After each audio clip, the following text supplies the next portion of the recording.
Welcome to another episode of Ecom Experiences, a podcast for e-commerce marketing leaders who want to grow and scale their brands faster.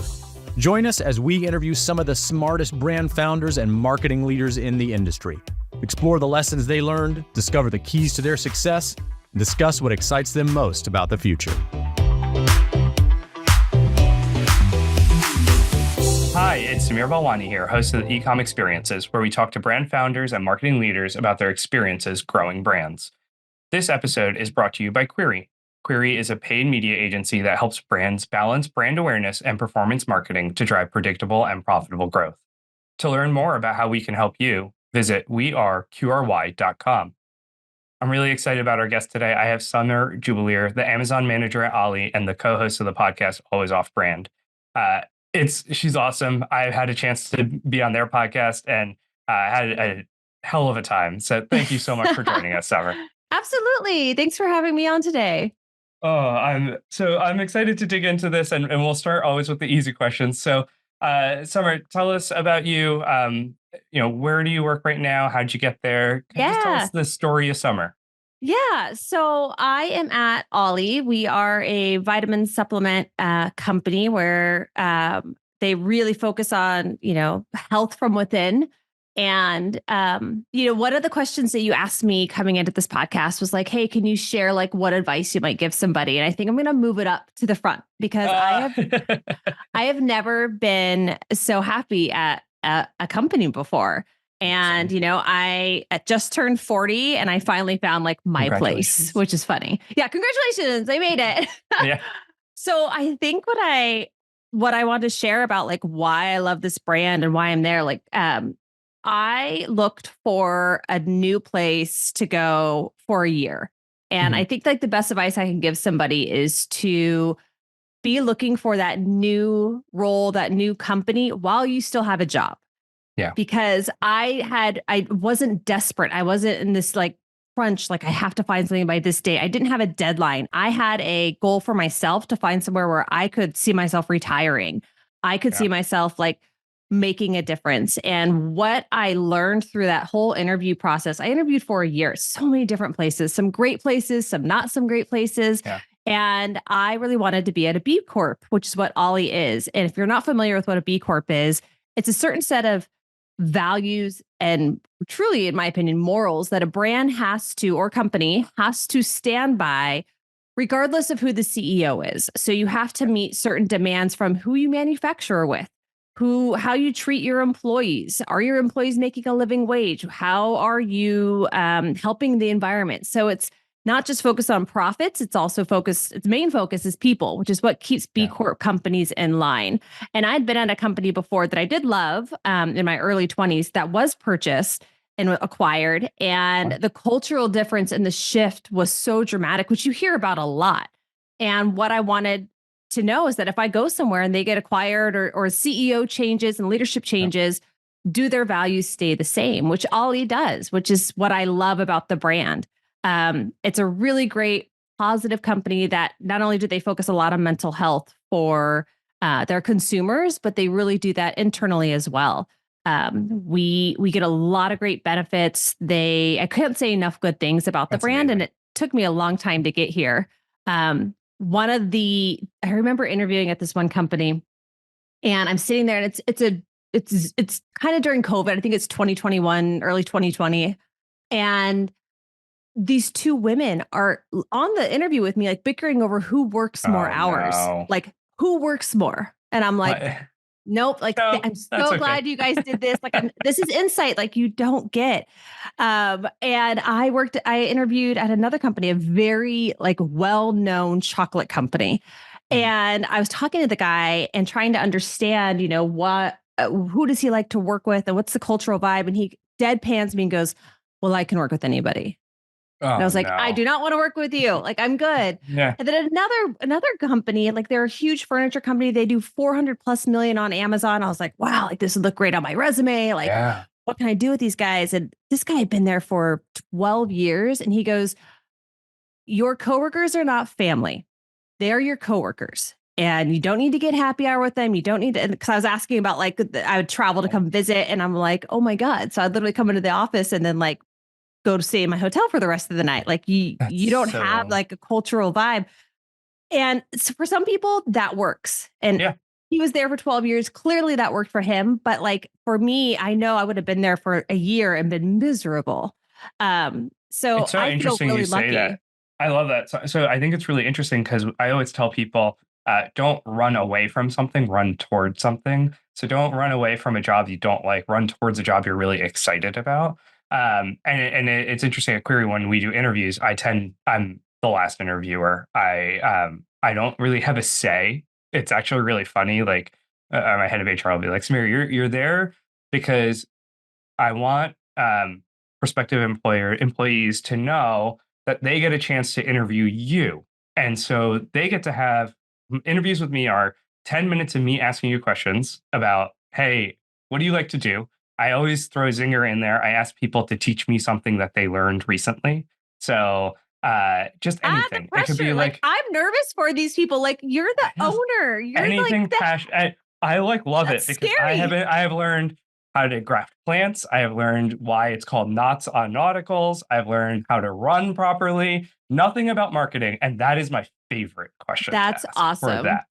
And then they spend 20 minutes grilling me, and I love that because it gives them a chance to understand the culture, understand why we work what we do, what the vision is, what Yeah. the growth could look like over the next 5 years.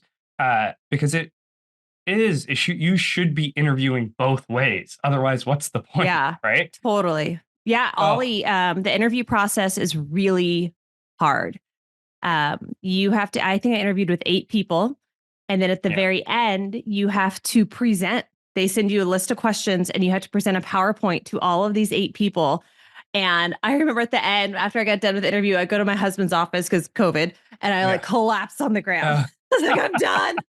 I did it. yeah. I mean, that's the thing. It's like long interview processes are really hard, and we struggle with this too on our end of like how long is too long Yeah. versus like how do we make sure we get what we need.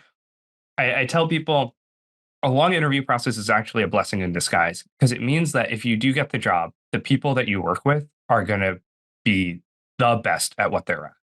Yeah. And I think too short of an interview process means that they just want to fill a head count, right? Like, Yes. and so really finding that balance of a company that respects you but also wants to make sure they get the best out of you is really 100%. valuable.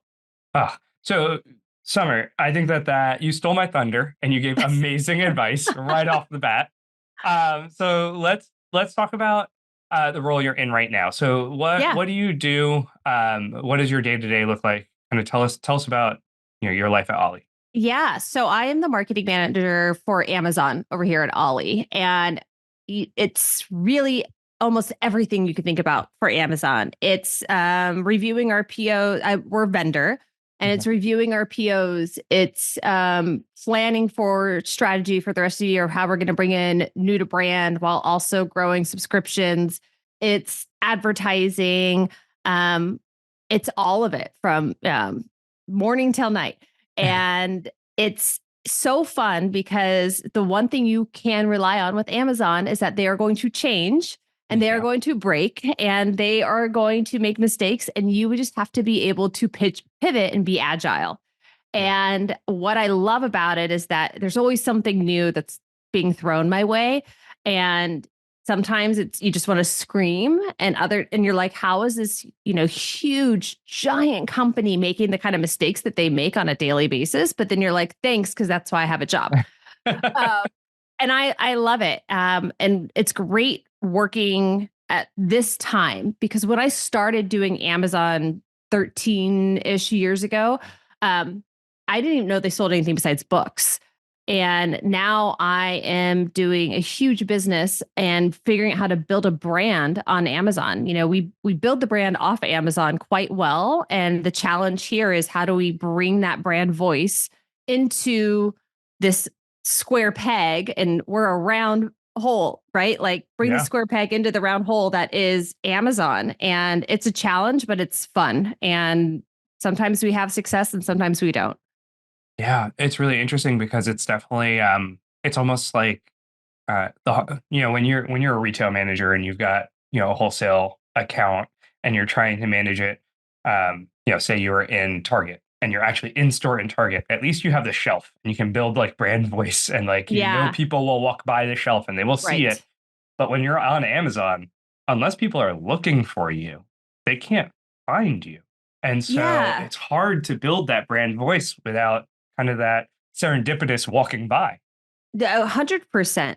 Um, one of the things I find, let me back up. I've never been on this side of the brand that is so well established. And Ollie started off as like a brick and mortar brand. They got into Target, they're in Walmart, they're in CVS, they're any store you go to that sells supplements were most likely there.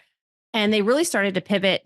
Not even pivot. They just added e-commerce, really started to focus on it about 4 years ago and really push it and investing in it. And it's interesting coming to a brand where I'm not just trying to spend as much as I can because we're trying to grow in such a fast pace where we're growing despite profits. I'm now at a brand where like profits matter and you have to look at margins and you have to look at pricing. And that's been really interesting for me because I've never had to worry too much about like, what's our reduced revenue looking like? What are our margins right now? Focusing so much on the net profit. And that has been eye-opening for me. And I love it because now I've seen both sides. I've seen the startup side and the scrappy and do what you can. And now I'm seeing okay, we need steady growth, but at a profit. Right. Yeah. You get to see, you got to experience the I'm going to invest net profit to grow quickly versus now, 10% growth, 5% growth, 20% growth Exactly. is okay based on what profit level I want. Right. And, Yeah.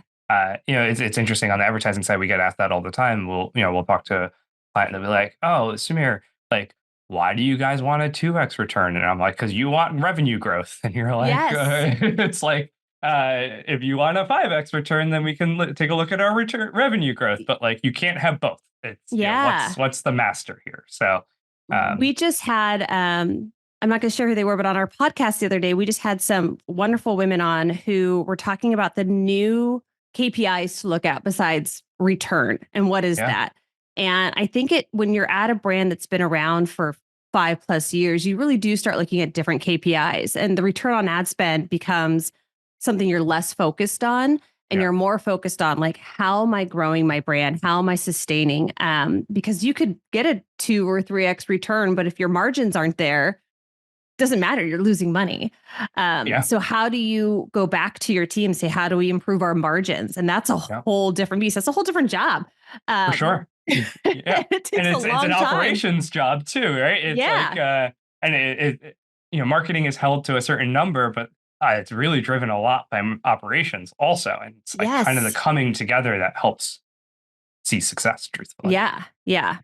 it's interesting because uh, you remind me. So I was at American Express before I started the agency, and I never really appreciated why they put so much value on this idea of doing new things. And so there was this acronym we talk about it never being done before, and it was always a big deal. And like if you did something that had never been done before, you got a lot of credit and people were excited about it, regardless of how effective it was.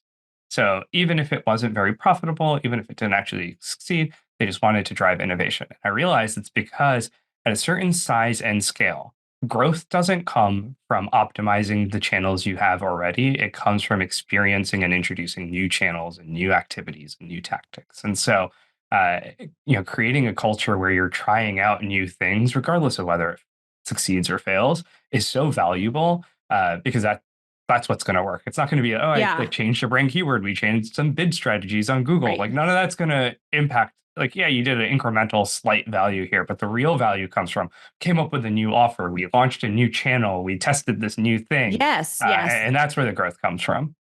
One of the other ideas I was thinking about when trying to talk to someone, like what advice would I give them? Kind of goes back to what you were just saying, which is trying new ideas. But I think even taking it a step further or going step behind it, which is, but let the data guide you, Yep. right? Because when I started at OLLY, they had this, they launched this campaign that was really unique and it was kind of aggressive.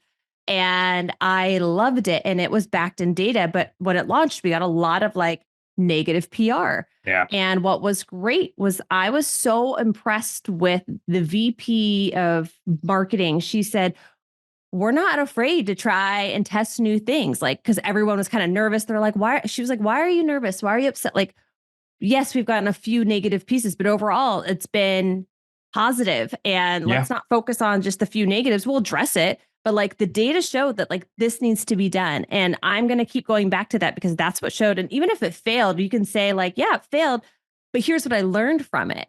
And being able to trust your gut, like, yes, I think my gut is telling me this, but then have data to back it up. And so here is where I think a lot of brands do get it wrong, though, is that they don't let the customer lead. And I think that that is probably one of the biggest mistakes brands make is they come up with these really great brand campaigns or brand creative, and it's really interesting and it's cool and it's designed by committee. So, it's in a group, but no one and not no one. I think Amex is actually really good at this, and we used to see it very often. But I think a lot of younger brands struggle with this of realizing that there's a lot of customer research that needs to happen ahead of time because it's not good enough to be cool. You have to be cool to your core customer. And I think that that's the thing that people make a miss of pretty regularly. And that's when brand campaigns and like splashy ideas get a lot of flack. And then you can look at the negative comments and be like, well, that's not our customer anyway, right? Like, and that's what we kept coming back to. We're like, literally, we're getting these emails and you look up their email and like Shopify and like, they're not even our customer. Like, yeah. Okay, so that's okay. And I think people are, in this political environment, people are afraid of making others angry. But I do believe like the next generation coming up, they want to know what your stance is. Like, where do you stand? And like, whether it be LGBTQ beliefs, whether it be your beliefs on war, whatever it is, they want to know where the brand stands and let them decide if they want to be your customer or not. Because you can't please everyone. And that was what I was frustrated with my previous brand that I was at this is our customer. Like, don't make this person angry. Don't make this person angry. And, oh, we're not that kind of brand. I'm like, well, what are we? Like, what are we? Yeah, it's interesting because I think a lot of brands are struggling with this right now because there is, you have to know what you don't stand for first, and then identify what you do stand for. So what is not okay, and then allow that to drive what is okay.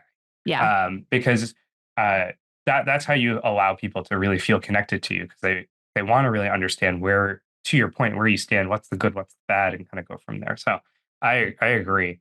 I do. I'm so curious because you talk about Amazon changing everything all the time, and I'm sure that is a challenge. But as you look at your role, as you look at your integrations with Amazon, what are other challenges that you're kind of seeing? What are you like trying to solve for in the next 12 months? I think one of the things that my role demands me to do is to be agile. I had a big plan for March of what we were going to do. We were going to make this big splashy thing on Amazon. It was going to be the most money I have ever spent in my career. I was so excited. And Amazon said, our policy has changed on supplements. And I was like, you're kidding me.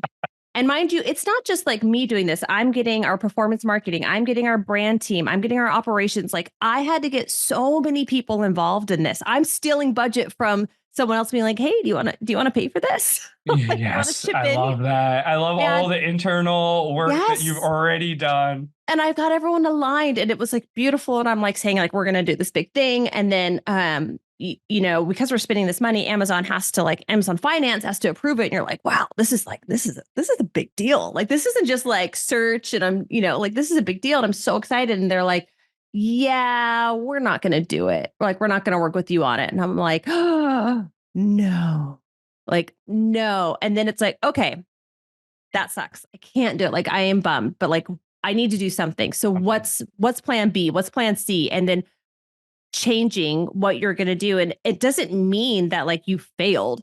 What's exciting is that I got other people excited about what I can do on Amazon and, Target and Walmart, they're such huge brands. I mean, these are huge retailers that we are doing cool things with, it feels like all the time. And I know like my opportunity will come with Amazon. I just don't know what that'll look like. And not knowing is really exciting. So keeping my hand on the pulse of like, what are the opportunities? Having a budget that I can set some things aside to be like, okay, I'm going to hold some of this budget because who knows what I'm going to be able to do in July or October, and continuing to plan for something, even if I don't have it fully fleshed out. And then always wondering, what I love with working at a consumable brand is we have product innovation. And I'm so excited to see how these perform and what they do. You know, we launched a men's wellness product back in October. I was super psyched to launch it. Had a great launch. And then Amazon's like, oh, actually, this one like little ingredient you have, yeah, you're not allowed to advertise that. And like, it just came like our sales went, whoa, whoa, whoa, like just fell down. And I was like, no, okay, pivot. Performance marketing. How can you help me drive traffic to this item? Right? Like, what else can we do?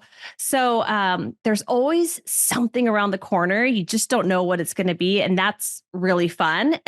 So between those two things of Amazon making changes, but then this brand that I love and believe in, making new product innovations to help people, you just never know like what's going to be the next product that's really helping a family, that's helping a child, that's helping a mom. And I can't wait to see what that's going to be. That's really cool. With so much uncertainty, how do you plan for things? Like, are you guys doing like quarterly planning, annual planning? Oh, I do monthly. You're doing monthly planning? It is monthly. Cool. So every month, you know, I'm having to change my forecast. I mean, I think fingers crossed that we just had last year we had 2 items go viral. Nothing to do with us. And it was so cool to see. And I think possibly that we just had another item go viral. If I'm looking at the data, something took off last Thursday. I had a product go up 250% in sales, and I didn't do anything other than making sure it was live and in stock, you know, like the bear. And now you got to monitor that, make sure there's enough inventory. You're like, you know, I've been looking at March trying to like plan and that's kind of moving along. But now I'm like, okay, this is front and center. I think what's fun about Amazon is you have to focus on the now, but also be planning the strategy for the future. So I'm already thinking about what can I do in January of next year, knowing that like I'm going to have to submit this in November to Amazon and be like, can I do this in January? So I have to have that planned out, but I also need to be able to be like, something's going nuts right now and it needs my attention. So what creative do I have to make sure I'm driving the right ads? How do I increase my DSP spend? So consumers who have maybe now suddenly heard about this are seeing us and can like convert quickly. So I am planning every month and looking at my ad spend to be like, what else can I do? And also I'm always asking for more money. If you are not asking for more money, I don't think you're doing a good job. I am always saying like, oh, you know, so-and-so, their plan fell apart. Can I get their budget? Yeah. Like, it's so funny you say that. Like, that's what we do. We tell our clients, assume 10% of your budget for experiments from Jan to September. And if you don't spend it, we'll spend it in November and December, right? Like, that's not a problem. So I love that you gave a number though. Like, I love that, Samir. There's always like, what percentage of my budget should I put aside?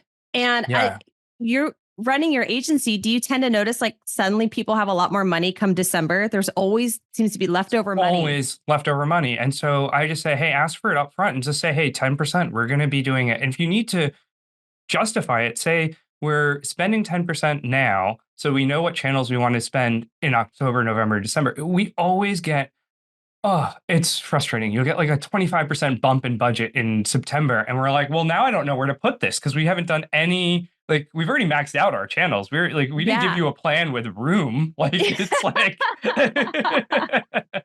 so yeah. I mean, I think it's like, you know, whether it's a new channel you want to test or a new audience you want to get into by September, if you don't know what that is, it's too late. And it's like, it's really funny. Yeah. Although I don't know if it's too late, Samir. You know, Scott says that a lot too. He's like, if you haven't spent it, it's too late. I'm like, you know, there's always something. There's always something. There's, you know, a sampling box that, you know, needs samples. Like, do you have samples? And a lot of times at the very last minute, they'll waive the fee to like include their samples. There's an influencer program. That's what I love about influencers. You know, I don't really work with them at all, but there's always something you can do with them at the last minute. And you're like, hey, I need to do I this. agree. But on the media side, it's too late. Like we're not booking IOs and we're not. You're right. That's true. You're totally right. On the media side, that's tough.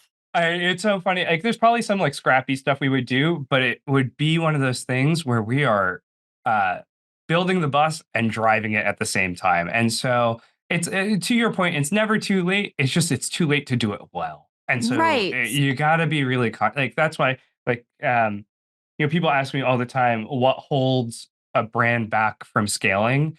And they'll, invariably a lot of gurus will be like, oh, you're just like your Facebook structure is wrong or your creative is bad. And I'm like, no, it's none of that. It's your organizational structure is bad. Like you don't have a good media plan. You haven't budgeted appropriately. You don't have a strong test and learn strategy.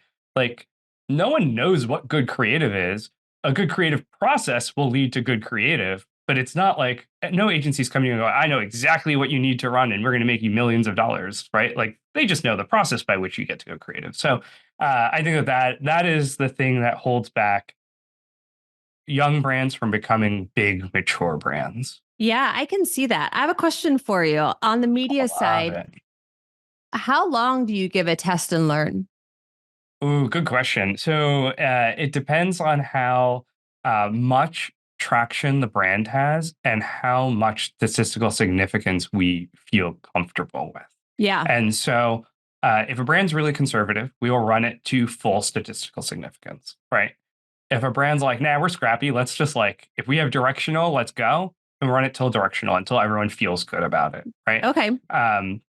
So it's not a flat out like answer on that one. It's really until the strategist feels comfortable that we have enough information. Yeah, right. Because if you're not spending enough to get the data, like this is going to take a long time. Right. Like that's our biggest struggle with incrementality testing for a lot of our brands, right? Like you do an incrementality test and you're doing what, 12 a year max? Yeah, like max. 10 a year. And so if you're only doing a check-in on one channel and one tactic once a year, you better be comfortable with directional for the rest of the year. I love it. So I mean that's kind of our thought process on it. But Summer, I could talk to you forever. I know. So here's my last question for you. Since you already stole my thunder on what advice you would give, let's close on as you look ahead. What are you most excited about? Oh, so I hate my answer for this. I was trying to come up with something different because I'm so tired of hearing about it. But honestly, it's AI. Yeah, I know. I cringe. But I am so excited to see what this does to my job, right? Like Amazon just released their AI for images. Like if you don't have an image, we'll make it for you. These images are hilarious. They're so bad, but when you think about, yes, they're so bad because we see all these beautiful images. But when you think about like what they're doing, it's impressive. And if they're doing this now, like AI is relatively new to people like you and I, right? Being able to get our hands on it. I can't wait to see what it does. Like it's not, in my opinion, it is not replacing people.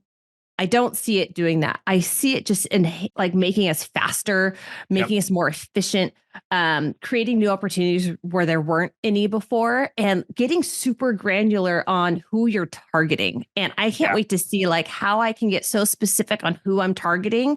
I remember when Google announced, I mean, this is a while ago, Google announced like zip code targeting, right? Like I'm talking 10 plus years ago. And I was like, holy cow, like I can go target these people in this small community and like they're going to get this ad. And I mean, we're light years beyond that now, but what is AI going to do to Amazon search? What is it going to do to Google search? What is it going to do to the privacy laws that came out in the last couple of years? Like this is going to work its way around it. Like how I can't wait to see what it does. And I am so excited for that.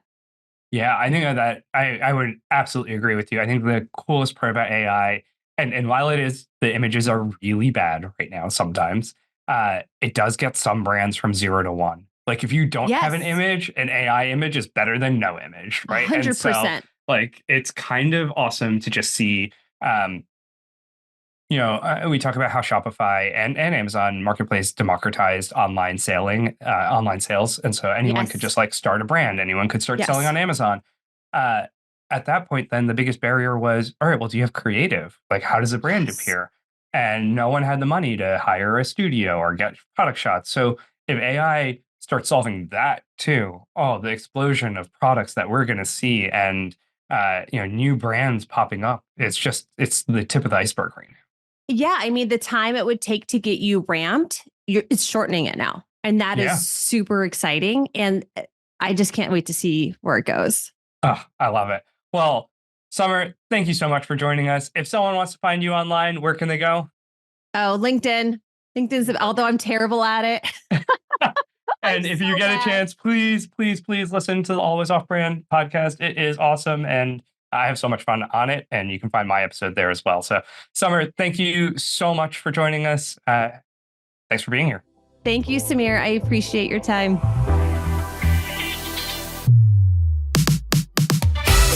Thanks for joining us. If you liked it, remember to subscribe so you'll be notified of new episodes. And if you know someone who would enjoy this show, don't forget to share and leave a review. It all helps us impact more brands. If you're looking to improve your paid media, go to weareqry.com and schedule a consultation. We're always happy to chat. See you for the next one.